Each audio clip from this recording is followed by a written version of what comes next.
Hai guys, mohon maaf karena tadi mati listrik. Ya, hai guys.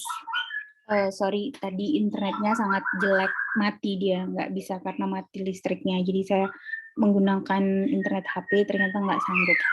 Nah, jadi ketika kita udah punya datanya kayak gini, ini ada data kita tuh ada sejumlah 40 ya, ada 40 data.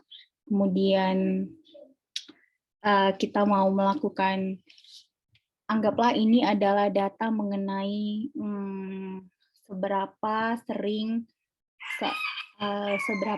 remaja merasa privasinya terganggu gitu. Jadi ini dikumpulkan dari 40 anak remaja, ya kan? 40 anak remaja yang dipertanyakan berapa kali dalam sebulan Anda merasa privasi Anda terganggu gitu.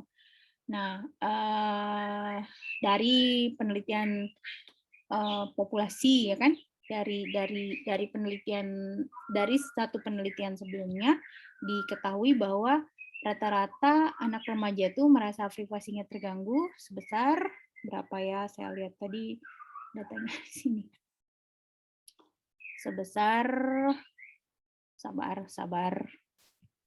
kalau nggak salah 4,12 gitu, ada di slide kalian sih. Jadi itu dapat dari nilai min-nya 4,12. Jadi penelitian sebelumnya menyatakan bahwa privasi anak remaja itu terganggu sekitar 4,12 kali. Gitu. Jadi pertama tadi kalau kita mau melihat outlier-nya dari deskriptif, kita masukkan dia ke dalam data variabel yang ini, kemudian pilih plots, kemudian pilih box plot, pilih yang jitter element, terus label outlier, terus masukkan juga distribution plot.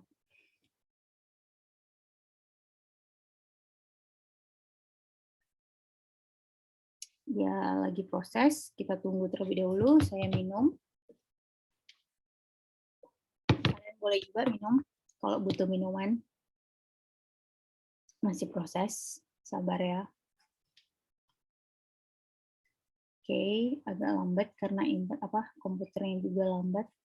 Nah ini, kalau dilihat dari distribution plotnya agak skewed ya.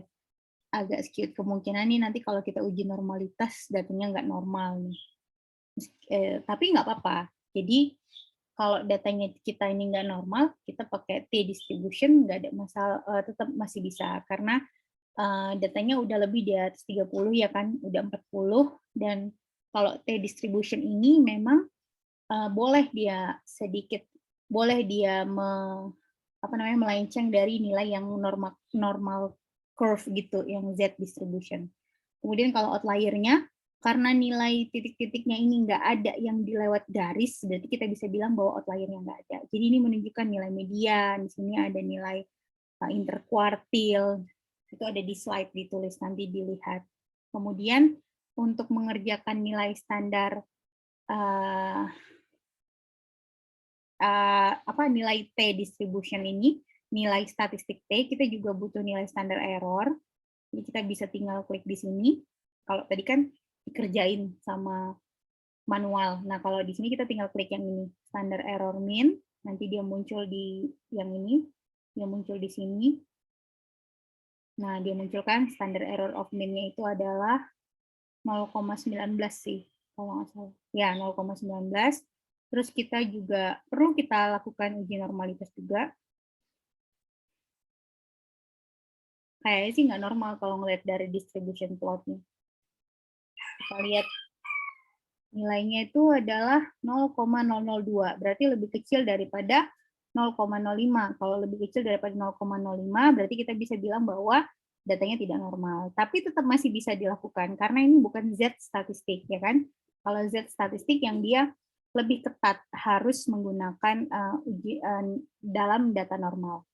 Nah, sekarang kita akan masuk ke dalam t-test distribution-nya. T-test distribution-nya itu ada one sample t-test di sini.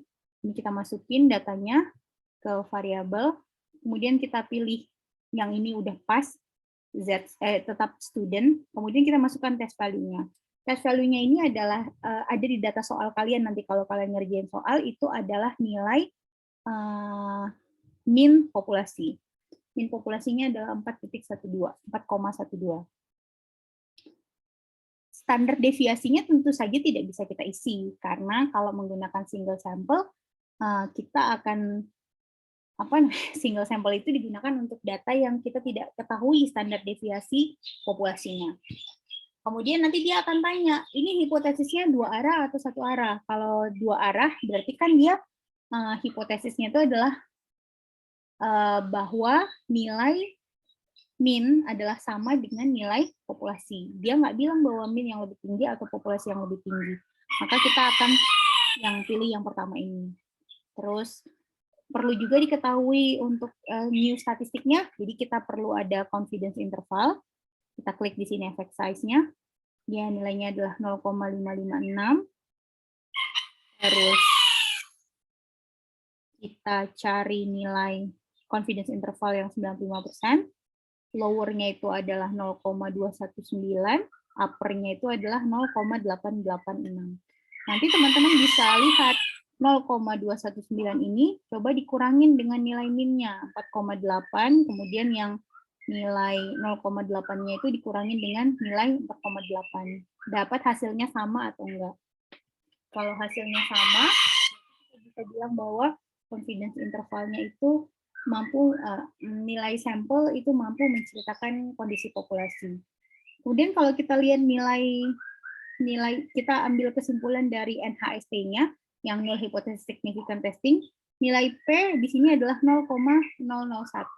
Karena kita udah pakai kalkulator, maka kita akan langsung bandingkan dengan nilai P yang 0,05.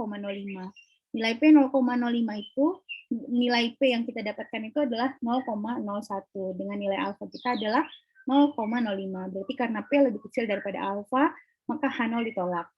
Kalau H0 ditolak, berarti kita bisa bilang bahwa memang ada perbedaan antara jumlah privasi anak yang remaja yang di penelitian kita dengan penelitian yang sebelumnya, yang menyatakan bahwa kalau kita lihat nilainya di sini, nilai min-nya kita tuh 4,8. Nilai min populasinya kita tuh 4,12. Padahal nggak terlalu jauh beda hasilnya, tapi secara statistika ternyata signifikan berbeda. Nah, ini contoh data yang tidak terlalu berbeda jumlahnya, value-nya, tapi ternyata secara statistika berbeda. Oke, jadi teman-teman tolong dicoba sendiri-sendiri latihannya yang ada di buku. Nanti kalau ada pertanyaan boleh tanya sama saya untuk besok di materi besok ya. Oke, baik, sampai di sini dulu videonya. Terima kasih.